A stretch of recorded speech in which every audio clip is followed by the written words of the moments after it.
Hello बच्चों, यदि आप कक्षा 12 में है और यहाँ पर भौतिक विज्ञान की परीक्षा देने वाले हैं तो ये 2025 का पेपर आपके लिए बहुत ही महत्वपूर्ण होने वाला है। क्योंकि आज हम जो बताने वाले हैं इसमें से आपको 100% एग्जाम में देखने को मिलेगा प्रश्न। ठीक है, अगर यहाँ पर समय की बात करें, समय है 3 घंटा 15 मिनट, जो कि 15 मिनट आपको प्रश्न पत्र पढ़ने के लिए निर्धारित हो रहता है। ठीक है, तो यहाँ पर आप 8 मिनट की वीडियो देख लेते हैं ना, तो यहाँ पर आप 70 में से 65 नंबर नहीं गया है कहीं। ठीक है, अगर आप यदि आपको कुछ भी नहीं आ रहा है तो इस वीडियो को देखने के बाद आप 65 नंबर से यहाँ पर 70 नंबर तक आराम से कर सकते हैं। तो यहाँ पर चलिए नोट में बता दें क्या लिखा है कि प्रारंभ के 15 मिनट परीक्षार्थियों को प्रश्न पत्र पढ़ने के लिए निर्धारित है। ये तो आपको पता ही होगा।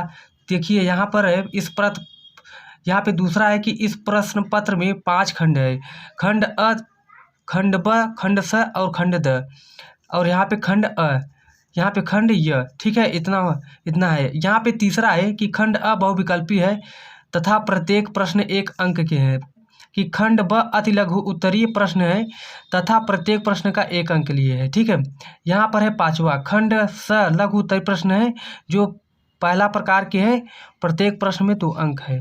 अगर यहाँ की बात करें कि खंड त में लघु उत्तरीय प्रश्न दूसरा प्रकार है, ठीक है, के है, प्रत्येक प्रश्न के 3 अंक है। तो ये रहा स्ट्रक्चर, बहुत सभी है। चलते हम यहाँ पर क्वेश्चन को देखते हैं, कम समय में आपको ज़्यादा क्वेश्चन कराएंगे। ठीक है, यहाँ पर है पहला यानी कि खंड अ, इसमें क्या कह रहा था कि बहुविकल्पी प्रश्न आएंगे। तो देखिए यहाँ पर बहुविकल्पी प्रश्न का पहला है कि विद्युत फ्लक्स का मात्रक क्या होता है, पर कूलाम। यहाँ पे दूसरा है वोल्ट मीटर पर मीटर, यहाँ पे दूसरा है वोल्ट पर मीटर, यहाँ पे तीसरा है वोल्ट इंटू मीटर, यहाँ पे चौथा है न्यूटन मीटर पर कूलाम। तो यहाँ पर आपको बता दें जो विद्युत फ्लक्स का मात्रक होता है कि वोल्ट इंटू मीटर होता है, यानी कि ये वाला तीसरा ऑप्शन बिल्कुल करेक्ट हो जाएगा। ठीक है, अगला क्वेश्चन की बात करें तो यहाँ पर है पहला का ख कि चुंबकीय क्षेत्र, यहाँ पे वेक्टर बी में वेग वेक्टर यू से गतिमान आवेश कण पर लगने वाला बल जो है वेक्टर एफ है। तो यहाँ पर रिलेशन बताना है। यहाँ पर पहला है कि Q by vector U into vector B, यहाँ पर है दूसरा vector U into vector B, यहाँ पर है तीसरा Q into vector U into vector B. ठीक है, यहाँ पे चौथा है ये। तो यहाँ पर बता दें ये जो चुंबकीय क्षेत्र है वेक्टर बी में यू से गतिमान आवेश जो कण है जो एफ पर लग रहा है वो इसके बराबर हो जाएगा, यानी कि Q into vector U into vector B. ठीक है, ऑप्शन नंबर 3 एकदम करेक्ट आंसर हो जाएगा। इस तरह के क्वेश्चन आएंगे तो आप 100% यही रट के जाइए। ठीक है, इसमें से काफ़ी क्वेश्चन आपके एग्जाम में आने वाले हैं। देखिए ये रहा अगला क्वेश्चन ग, यदि वेक्टर ई तथा वेक्टर बी वैद्युत चुंबकीय तरंग के क्रमशः वैद्युत सदिश तथा चुंबकीय सदिश हैं, तब वैद्युत चुंबकीय तरंग के संचरण की दिशा अनुदिश होती है। तो इसमें रिलेशन पूछा है। तो यहाँ पर पहला है वेक्टर ई, यहाँ पे दूसरा है वेक्टर बी, यहाँ पर है तीसरा है कि वेक्टर ई इंटू बी है, यहाँ पर है चौथा है वेक्टर ई क्रॉस यानी कि इंटू है वेक्टर बी। तो यहाँ पर बता दें चौथा ऑप्शन बिल्कुल सही हो जाएगा, vector E into vector B. ठीक है, यहाँ पर है चौथा, पहला का घ है, यहाँ पे 4 डायोप्टर और -2 डायोप्टर क्षमता के 2 लेंस संपर्क में रखे हैं। प्रयुक्त लेंस की फोकस दूरी क्या होगी। यहाँ पर है 50 सेंटीमीटर, यहाँ पे है माइनस का 50 सेंटीमीटर है, यहाँ पर 25 सेंटीमीटर है, यहाँ पर है माइनस का 25 सेंटीमीटर। तो यहाँ पर बता दें जो आंसर होगा फर्स्ट आंसर होगा, यानी कि 50 सेंटीमीटर करेक्ट आंसर हो जाएगा।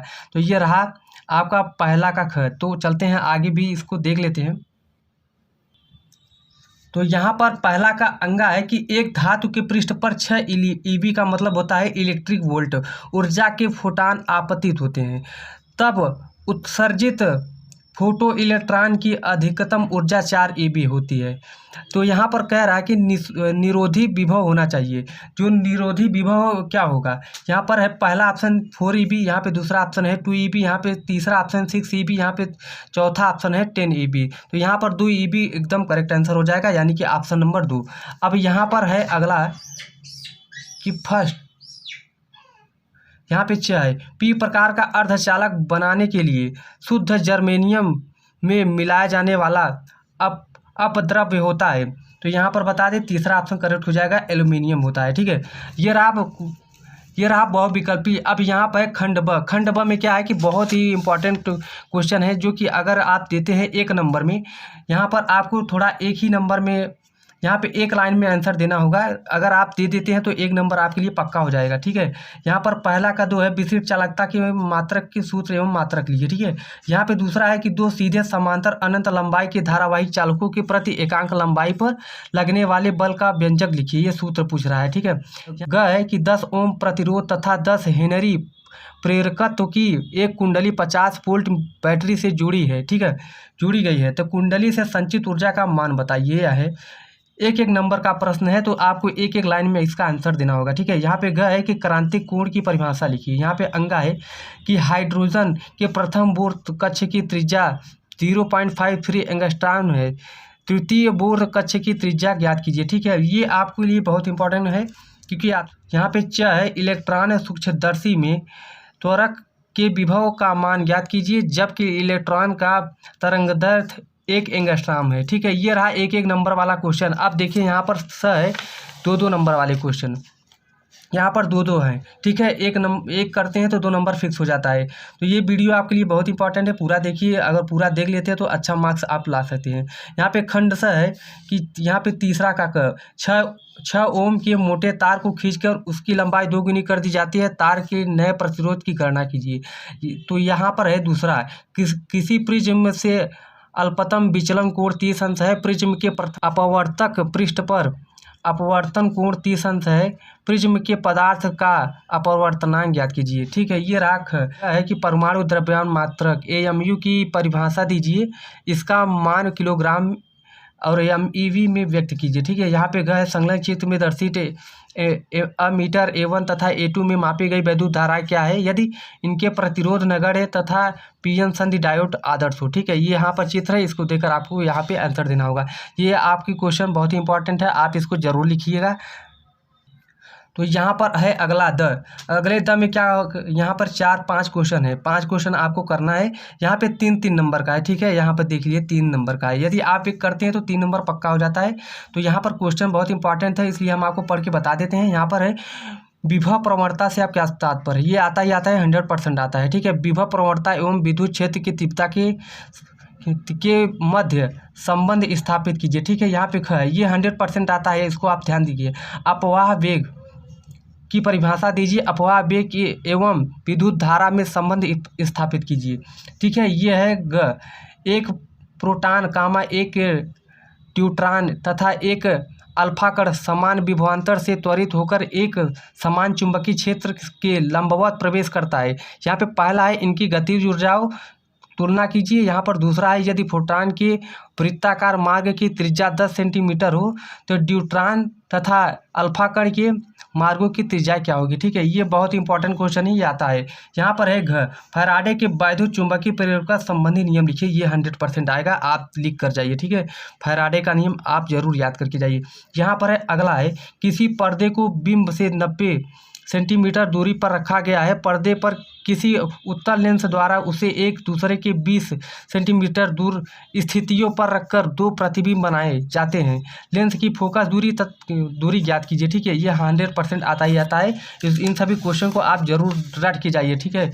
यहाँ पर 5वां का ये है चुंबकत्व के परमाणुवीय मॉडल की व्याख्या कीजिए। यदि पृथ्वी के किसी स्थान पर पृथ्वी के चुंबकीय क्षेत्र के ऊर्ध्वाधर घटक का मान 36 घटक के मान का √3 गुना हो तो उस स्थान पर नति कोण का मान क्या होगा, ठीक है। ये बहुत इंपॉर्टेंट है। यहाँ पर अगला है ख। किसी प्रत्यावर्ती परिपथ में L, C और R श्रेणी क्रम में जुड़े हैं। इस परिपथ का आरेख बनाइए। परिपथ की प्रतिबाधा एवं अनुनादी यहाँ पे आवृत्ति के लिए सूत्र लिखिए। यदि परिपथ में लगा प्रत्यावर्ती विभव 300 वोल्ट हो, प्रेरण प्रतिघात 50 ओम, परिधीय यहाँ पे घाती है, ठीक है, धातीय प्रतिघात 20 ओम तथा ओमीय प्रतिरोध 10 ओम हो तो परिपथ की प्रतिबाधा तथा L CMR के सिरों के बीच का विभवांतर ज्ञात कीजिए। ठीक है, ये थोड़ा बड़ा क्वेश्चन था। या तो इसको करिए या तो ये करिए, यहाँ पे अथवा में दिया है, या तो ऊपर वाला करिए या तो ये नीचे वाला करिए। ठीक है, तो यहाँ पर अगला देखिए, यहाँ पे ग है कि मैक्सवेल की विद्युत चुंबकीय तरंग सिद्धांत की व्याख्या कीजिए। आता है 100% आएगा ये। ठीक है, यहाँ पर है ग है तरंगों की संपोषी, यहाँ पे है तरंगों के संपोषी तथा विनाशी व्यक्तीकरण के लिए आवश्यक शर्तें बताइए। यहाँ पे है अंगा प्रकाश वैद्युत प्रकाश की, यहाँ पे प्रकाश वैद्युत प्रभाव के नियम लिखिए। ठीक है, ये 100% आता है। यहाँ पे खंड यह है लास्ट है। ठीक है, यहाँ पे है खंड यह यानी छठवां। तो स्थिर वैद्युत स्थितिकी का यहाँ पे गॉस प्रमेय लिखिए। ये 100% आएगा। ये 100% आता है, इसको आप रट के जाइए। इसकी सहायता से एक समान रूप से आवेशित अनंत लंबाई के सीधे तार के निकट वैद्युत क्षेत्र की तीव्रता के लिए व्यंजक प्राप्त कीजिए। यानी कि ये डेरिवेशन जो है ना आपके लिए बहुत इंपॉर्टेंट है, ये आता ही आता है। ठीक है, इसको आप जरूर 100% रट के जाइए। तो यहाँ पर अगला है सातवां संयुक्त। यहाँ पे सातवां है कि संयुक्त सूक्ष्मदर्शी का नामांकित किरण आरेख बनाइए तथा इसकी आवर्धन क्षमता का सूत्र ज्ञात कीजिए जब अंतिम प्रतिबिंब स्पष्ट दृष्टि की न्यूनतम दूरी पर बनता है। ठीक है, या तो इसको करिए या तो इसको करिए। और ये सभी क्वेश्चन आपके लिए बहुत इंपॉर्टेंट है क्योंकि आता ही आता है एग्जाम में। ठीक है, ये 8वां की बात करें, हाइड्रोजन परमाणु की निकटतम अवस्था में इलेक्ट्रॉन की ऊर्जा जो है 13.6 EV है। ठीक है, एक यहाँ पर है एक 12.75 EV ऊर्जा का फोटान हाइड्रोजन परमाणु की एक इलेक्ट्रॉन द्वारा निम्नतम ऊर्जा स्तर में अवशोषित किया जाता है। हाइड्रोजन परमाणु किस ऊर्जा स्तर तक उत्तेजित होगा? लाइमन श्रेणी की दूसरी एवं पामर श्रेणी की दूसरी रेखा की तरंगदैर्घ्य की गणना कीजिए। ठीक है, यथवा ए है, या तो ये करिए या तो ये करिए 8वां में। ठीक है, ये रहा सभी क्वेश्चन। ठीक है, अब मिलेंगे नेक्स्ट वीडियो में। हमारे चैनल आप सब्सक्राइब करिए और अपने दोस्तों के साथ शेयर करिए, क्योंकि कल का पेपर है तो आज इसको सभी के पास शेयर कर दीजिए, क्योंकि ये क्वेश्चन 100% एग्जाम में छपने वाला है।